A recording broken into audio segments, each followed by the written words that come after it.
Show de bola. Ele interrompeu aqui a solução e o que eu vou fazer... Vou aumentar um pouquinho só para melhorar a vida. O que eu vou fazer é criar algumas definições de report aqui. Então eu vou criar... na verdade eu vou criar um gráfico customizado aqui para ir acompanhando, para eu ir monitorando uma variável que me interessa sozinha, né? Então eu vou vir aqui, Report Definitions dentro do Solution, New Force Report. Vou colocar um Force aqui. Chama de fx, eu vou querer ver a força em x de todos os named selections aqui, então basicamente de todo a força resultante em x de todo o foguete, né? Show de bola, show de bola. Posso dar um ok? Massa. Criar mais um, vou criar para as outras duas, né? Para fy e fz também. Legal, eu criei aqui as forças, as três forças, né? Fx, fy e fz. O que eu vou fazer agora é criar uma variável, uma expressão, né? Para eu monitorar uma operação matemática que vai ser aqui só uma square root, aqui, a raiz quadrada das forças, das três forças ao quadrado, para eu tirar a força resultante. Eu posso vir aqui no selecionar o Report Definitions, ó, e só para vocês verem a sintaxe do negócio, mas aqui é uma programaçãozinha simples, só para fazer uma firulinha a mais na simulação. Show! Então aqui eu criei uma expressão FR, né, força resultante, raiz quadrada das três definições que eu tinha feito antes aqui. Aqui eu vou querer plotar ela, então eu vou criar aqui um report plot, show de bola. Também vou printar ela no console, isso quer dizer que ela vai ficar aparecendo escrita ali para eu ir monitorando. Legal, show de bola. Só por curtição eu vou fazer a mesma coisa para o momento também, então eu poderia vir aqui, criar aqui force report, momento, né? E também tem vários outros tipos de report interessantes de se olhar. Aqui um detalhe importante para a gente tirar um valor de momento, né? A gente precisa definir uma origem, um ponto de referência do momento. Se eu deixar esse momento com o centro 000 aqui, ele vai pegar o 000 daquele sistema de coordenada que a gente fez no videozinho do CAD lá, que vai ser bem na ponta do nariz.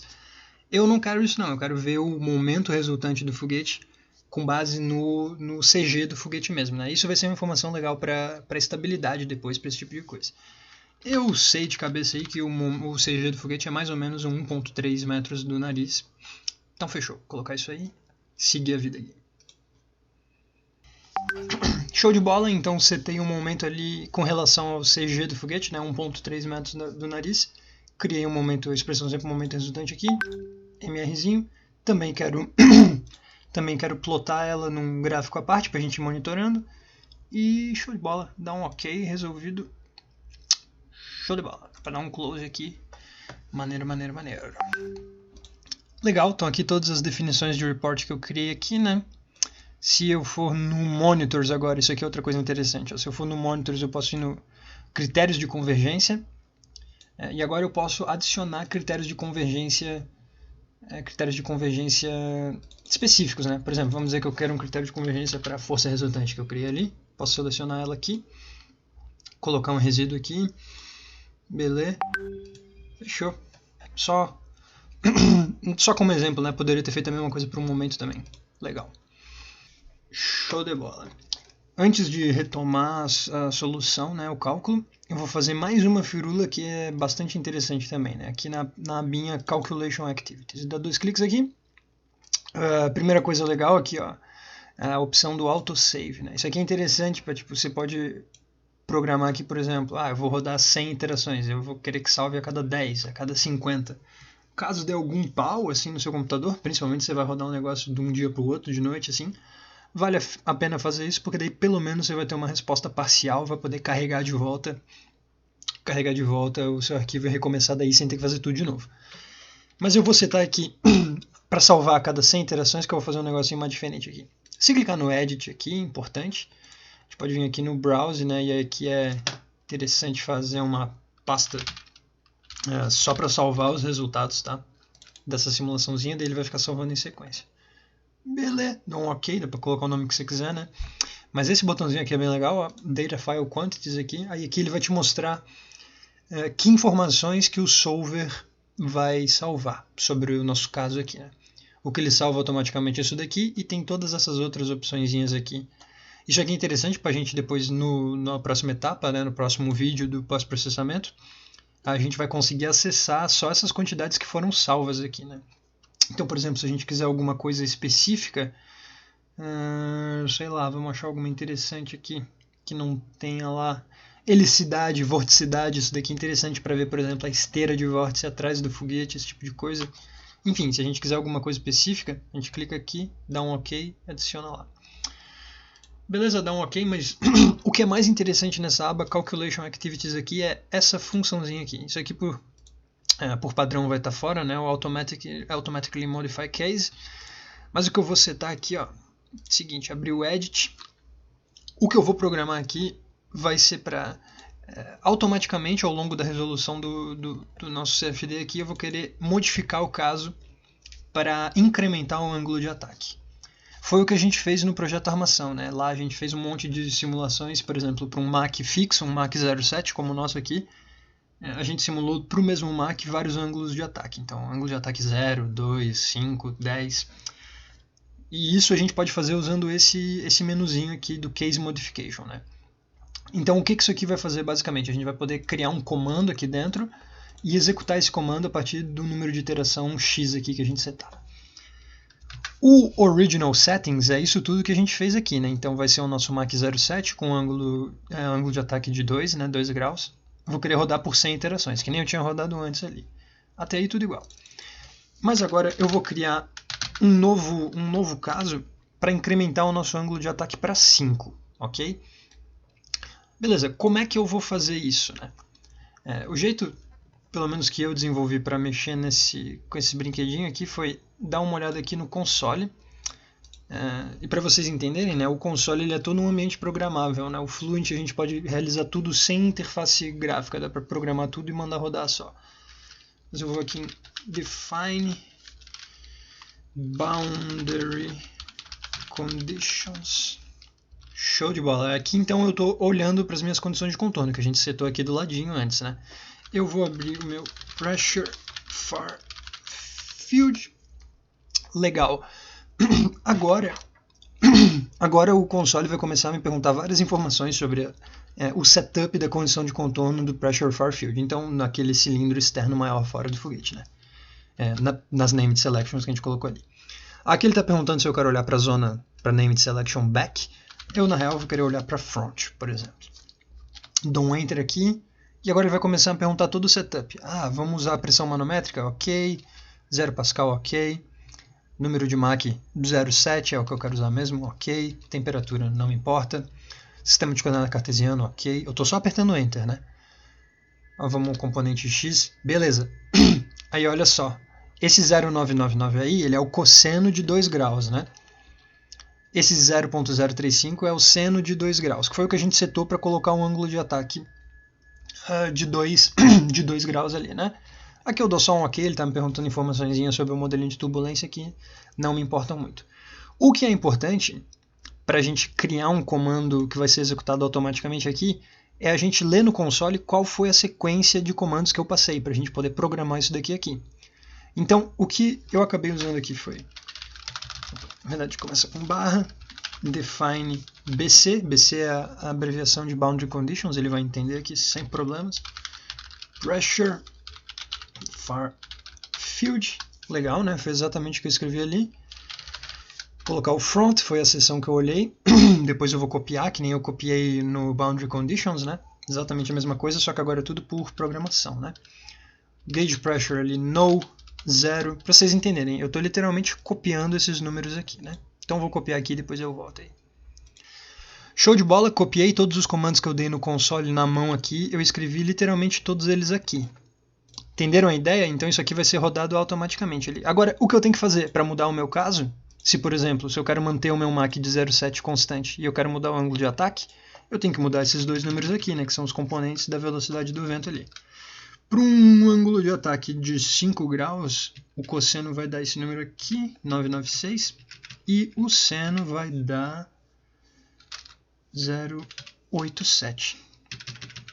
Show de bola. Agora, depois de 100 iterações, ele vai rodar esse comando, vai mudar as condições de contorno, e aí de repente eu estou rodando automaticamente um caso com ângulo de ataque de 5 ao invés de um ângulo de ataque de 2. Agora, falta um detalhezinho só, né?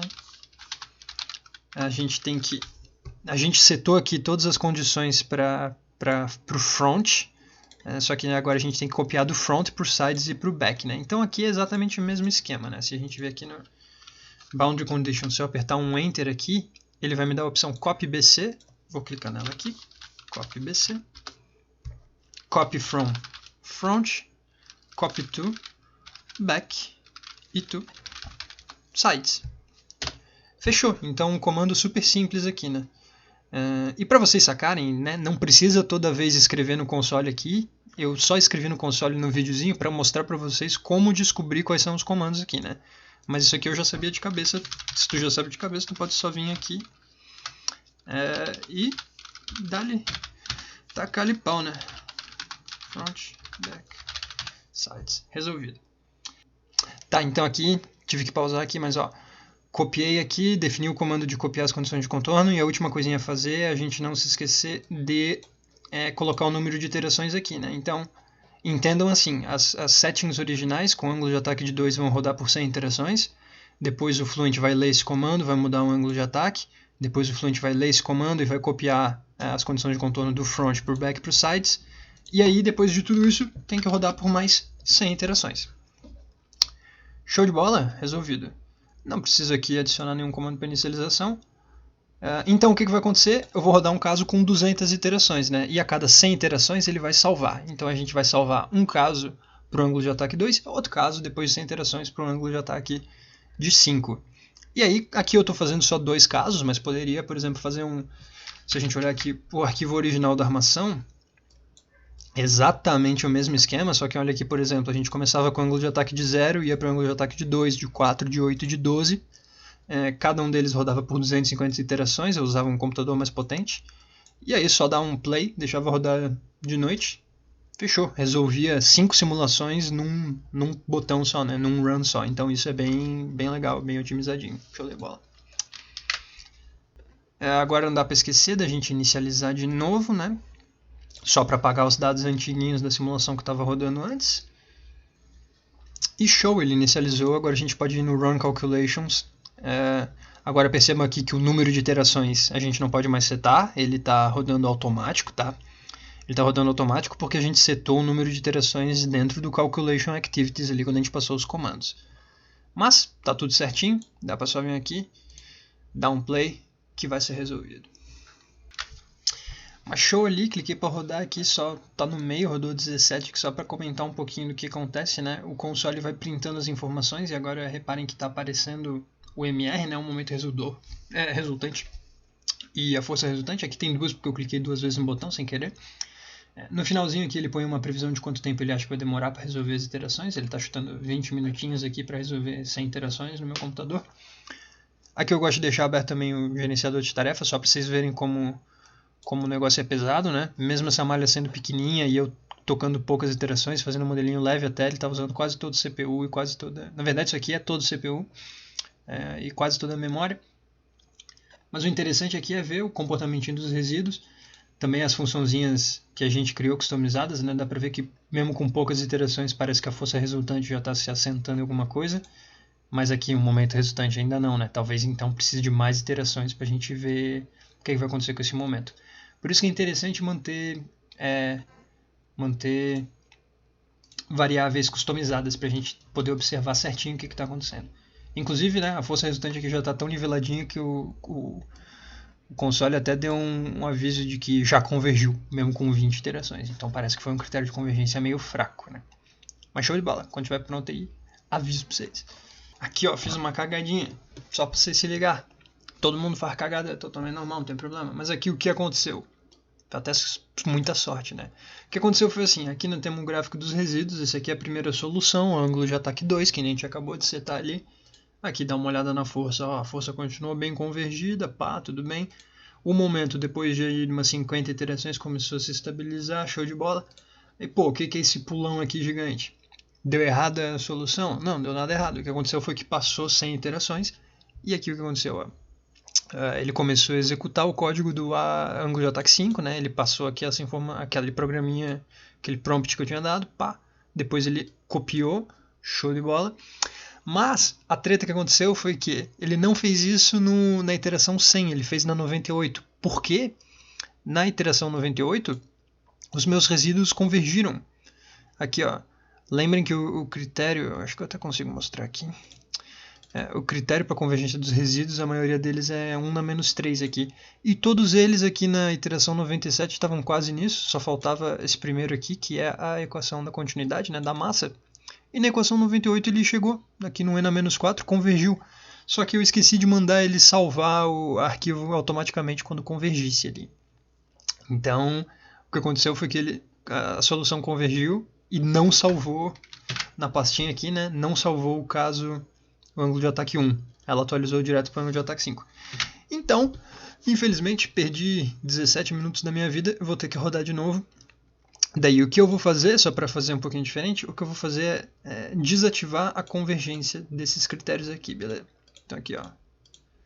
Desativei.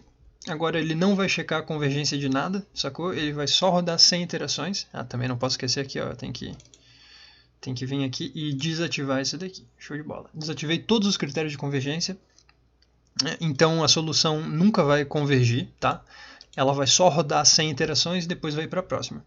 Mas eu sei que isso está ok, porque pelo testezinho que eu fiz aqui, exatamente o próximo de 100 interações já teria convergido. Então tá tudo bem. E fica aí a lição, né? Porque a maioria das vezes quando a gente está montando um modelinho de CFD, a primeira coisa a se fazer é realmente ficar iterando, como eu falei na parte do número das iterações ali, né, na hora de dar o run.